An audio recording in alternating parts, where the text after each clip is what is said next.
आज हम एक ऐसी दुनिया की पड़ताल कर रहे हैं जो हजारों साल पहले खो गई थी। एक ऐसी सभ्यता जो थी तो कांस्य युग में, लेकिन जिसका शहरी नियोजन आज के शहरों को भी टक्कर दे सकता था। और ये मिस्र और मेसोपोटामिया से भी बड़ी थी, बहुत बड़ी। बिल्कुल। हम बात कर रहे हैं सिंधु घाटी सभ्यता की, जिसे हड़प्पा सभ्यता भी कहा जाता है। हमारे पास इस पर जानकारी के कई स्रोत हैं। पुरातात्विक रिपोर्ट हैं, अकादमिक लेख हैं और कुछ बहुत अच्छे वीडियो विश्लेषण भी हैं। और हमारा मकसद है इन सबको मिलाकर एक एक पूरी तस्वीर बनाना कि ये लोग कौन थे, कैसे रहते थे और आखिर इतनी उन्नत सभ्यता का अंत कैसे हो गया। और ये एक ऐसी पहेली है जो आज भी इतिहासकारों को, आप कह सकते हैं, उलझाए हुए हैं।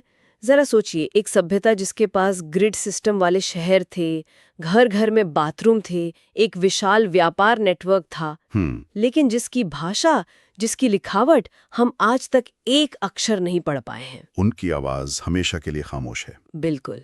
तो चलिए इसी खामोशी से शुरू करते हैं। इतनी बड़ी सभ्यता आखिर इतिहास के पन्नों से गायब कैसे हो गई? हमारे स्रोतों में जो सबसे दिलचस्प कहानी है वो तो इसकी खोज की है। सही कहा आपने। ये किसी खजाने की खोज से कम नहीं थी, लेकिन शुरुआत में किसी को अंदाजा ही नहीं था कि वो क्या खोज रहे हैं। हाँ। कहानी शुरू होती है 1800 के दशक में एक रेलवे लाइन से। हाँ। जब अंग्रेज कराची से लाहौर तक पटरी बिछा रहे थे, तो मजदूरों को रास्ते में लाखों पक्की ईंटें मिलीं। अच्छा। उन्होंने सोचा ये कोई पुराना बेकार किला होगा और उन कीमती ईंटों को उठाकर पटरी के नीचे डाल दिया। एक मिनट, उन्होंने अनजाने में दुनिया की सबसे पुरानी और सबसे व्यवस्थित सभ्यताओं में से एक की नींव पर ट्रेन चला दी। हाँ, बिल्कुल यही हुआ। ये तो एक कमाल का विरोधाभास है। गजब है। असल कहानी तो शुरू हुई 1920 के दशक में, जब सर जॉन मार्शल के नेतृत्व में राय बहादुर दयाराम साहनी जैसे पुरातत्वविदों ने हड़प्पा और मोहनजोदड़ो में व्यवस्थित खुदाई शुरू की। तब जाकर दुनिया की आंखें खुलीं। तब पता चला कि ये कोई छोटा मोटा शहर नहीं, बल्कि एक विशाल सभ्यता है जो आज के पाकिस्तान और उत्तर पश्चिमी भारत में करीब 16 लाख वर्ग किलोमीटर में फैली थी। 16 लाख वर्ग किलोमीटर, ये तो बहुत ही बड़ा इलाका है। बहुत बड़ा। इस खोज ने तो भारतीय इतिहास की पूरी टाइमलाइन ही बदल दी होगी। इसने इतिहास को हजारों साल पीछे धकेल दिया। और अब तक हमें 2600 से ज्यादा स्थल मिल चुके हैं। 2600 से ज्यादा? जी हाँ, बड़े महानगरों से लेकर छोटे छोटे गांवों तक। तो चलिए इन शहरों के अंदर चलते हैं। जब हम इनके शहरों के बारे में पढ़ते हैं तो ऐसा लगता है जैसे ये किसी 21वीं सदी के आर्किटेक्ट ने बनाया हो। ये बात मुझे थोड़ी हैरान करती है। ये वाकई हैरान करने वाली बात है। और क्यों? क्योंकि हड़प्पा के शहरों में एक गजब की एकरूपता थी। सड़कें बिल्कुल सीधी, एक दूसरे को समकोण पर काटती हुई, जैसे किसी ने फुट्टे से लाइनें खींची हों। शहर अपने आप नहीं बसे, उन्हें प्लान करके बसाया गया था। बिल्कुल, पूरी प्लानिंग के साथ। और सबसे कमाल की बात जो स्रोतों में बार बार आती है वो हैं ईंटें। हाँ, और ये कोई मामूली बात नहीं है। पूरे 16 लाख वर्ग किलोमीटर के इलाके में, चाहे वो हड़प्पा हो या मोहनजोदड़ो या कोई छोटा सा गांव, हर जगह ईंटें एक ही स्टैंडर्ड अनुपात की मिलती हैं। एक ही अनुपात की? जी। ये कोई इत्तेफाक नहीं हो सकता। तो इसका मतलब क्या हुआ? क्या कोई केंद्रीय सरकार थी जो कहती थी कि भाई ईंटें इसी साइज की बनेंगी? ये इसी ओर इशारा करता है। कोई सिस्टम था, कोई केंद्रीय सत्ता थी जो इन नियमों को लागू कर रही थी। ये एक बेहद संगठित समाज की निशानी है, जहां मानकीकरण यानी स्टैंडर्डाइजेशन पर बहुत जोर था। ठीक है, सड़कें सीधी थीं, ईंटें एक जैसी थीं, लेकिन जो ड्रेनेज सिस्टम का जिक्र है वो तो अविश्वसनीय लगता है। कहा जाता है कि वो आज के कई कस्बों से बेहतर था। क्या ये बड़ा चढ़ाकर कही गई बात है? नहीं, ये बिल्कुल सच है। मोहनजोदाड़ो की जल निकासी व्यवस्था अपने समय से सदियों आगे थी। अब सोचिए, लगभग हर घर में अपना बाथरूम और आंगन। हर घर में? जी। और सड़कों के किनारे ढकी हुई नालियां। और उन्हें साफ करने के लिए बाकायदा मैनहोल भी बने हुए थे। कमाल है। कांस्य युग में सार्वजनिक स्वास्थ्य और सफाई पर इतना ध्यान देना ये किसी और सभ्यता में नहीं दिखता। और हमें कुछ बड़ी बड़ी इमारतें भी मिली है ना, जैसे मोहनजोदड़ो का वो ग्रेट बाथ। हाँ, विशाल स्नानागार जो शायद किसी धार्मिक अनुष्ठान के लिए इस्तेमाल होता था। फिर है विशाल अन्नागार, यानी अनाज रखने के गोदाम। अच्छा। हड़प्पा में तो 6 अन्नागारों की पूरी कतारें मिली हैं। ये दिखाता है कि उनके पास जरूरत से ज्यादा अनाज होता था और उसे जमा करने का एक केंद्रीय सिस्टम था। और गुजरात के लोथल में तो डॉकयार्ड भी मिला है। जी, एक पूरी जहाजों की गोदी, एक डॉकयार्ड, जो उनके समुद्री व्यापार का सबसे बड़ा सबूत है। तो हमने शहर देख लिए। अब सवाल यह है कि इन शानदार शहरों में लोग कैसे रहते थे? क्या सब एक जैसे थे या समाज में भी कोई ऊंच नीच थी? खुदाई में मिले सबूतों से तो यही लगता है कि समाज अलग-अलग वर्गों में बटा हुआ था। ज्यादातर शहर दो हिस्सों में थे। एक ऊंचा हिस्सा जिसे गढ़ या सिटाडेल कहते हैं। अच्छा, सिटाडेल। जी, जहां शासक या पुजारी रहते थे, और एक निचला शहर जहां आम लोग बसते थे। और उनकी रोजमर्रा की जिंदगी के बारे में हमें क्या पता चलता है? मुझे वो टेराकोटा की मूर्तियों और खिलौनों वाली बात बड़ी दिलचस्प लगी। हाँ, ये छोटी छोटी चीजें ही उन्हें उन्हें हमारे जैसा बनाती हैं ना। हाँ, मिट्टी की मूर्तियां बताती हैं कि महिलाएं छोटे स्कर्ट और ढेर सारे गहने पहनती थी और पुरुष दाढ़ी रखते थे। और हमें मिट्टी की बनी छोटी छोटी बैलगाड़ियां और सीटियां मिली हैं। मतलब बच्चों के पास खेलने के लिए खिलौने भी थे। बिल्कुल थे। तो उनका समाज काफी व्यवस्थित लगता है। लोगों के पास फुर्सत के पल भी थे। लेकिन ये सब चलाने के लिए, इतने बड़े शहरों को बनाए रखने के लिए एक मजबूत अर्थव्यवस्था की जरूरत होती है। तो पैसा कहां से आता था? वे क्या बनाते या उगाते थे? उनकी अर्थव्यवस्था की रीढ़ थी कृषि और व्यापार। वे गेहूं और जौ जैसी फसलें उगाते थे, लेकिन दुनिया को उनकी सबसे बड़ी देन है कपास। कपास। जी, सबसे पहले कपास की खेती इसी सभ्यता के लोगों ने शुरू की। और व्यापार, आपने लोथल के डॉकयार्ड का जिक्र किया। मतलब वे सिर्फ आपस में ही नहीं बल्कि दूर दराज के इलाकों से भी व्यापार करते थे। बिल्कुल, वे पैसे का इस्तेमाल नहीं करते थे, बल्कि वस्तु विनिमय यानी बार्टर सिस्टम पर काम करते थे। Barter system. हाँ, उनका व्यापार मेसोपोटामिया तक फैला हुआ था, जिसे वो मेलूहा कहते थे। वे वहां से सोना, तांबा और कीमती पत्थर मंगाते थे। और इस व्यापार में भी उनका संगठन दिखता है। वे मानकीकृत बाटों का इस्तेमाल करते थे, जो 16 के गुणकों पर आधारित थे। तो हमारे पास उनके शहर हैं, उनके खिलौने हैं, उनके बाट हैं। लेकिन एक चीज है जो इस पूरी कहानी पर एक पर्दा डाल देती है, उनकी लिखावट। हम जानते हैं कि वे क्या करते थे, पर हम ये नहीं जानते कि वे क्या सोचते थे, क्योंकि हम उनकी भाषा पढ़ नहीं सकते। और यही इस सभ्यता का सबसे बड़ा, सबसे गहरा रहस्य है। हमें लगभग 6000 छोटे-छोटे शिलालेख मिले हैं, ज्यादातर मोहरों पर।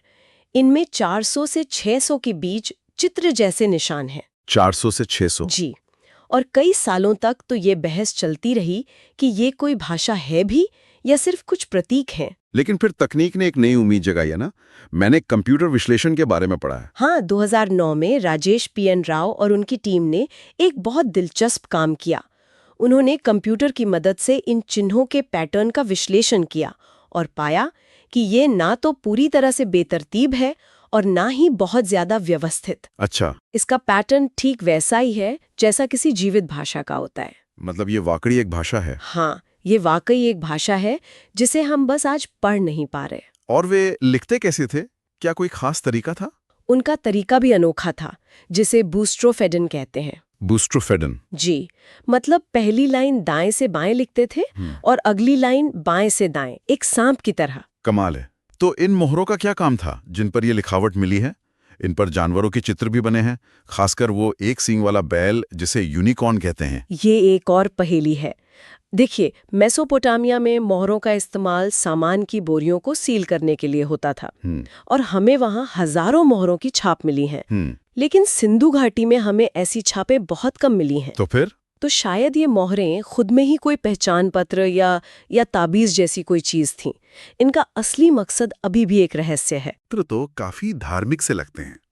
लेकिन जैसा हमने कहा, मिस्र के पिरामिडों या मेसोपोटामिया के विशाल मंदिरों जैसी कोई भव्य धार्मिक इमारत यहाँ नहीं मिली।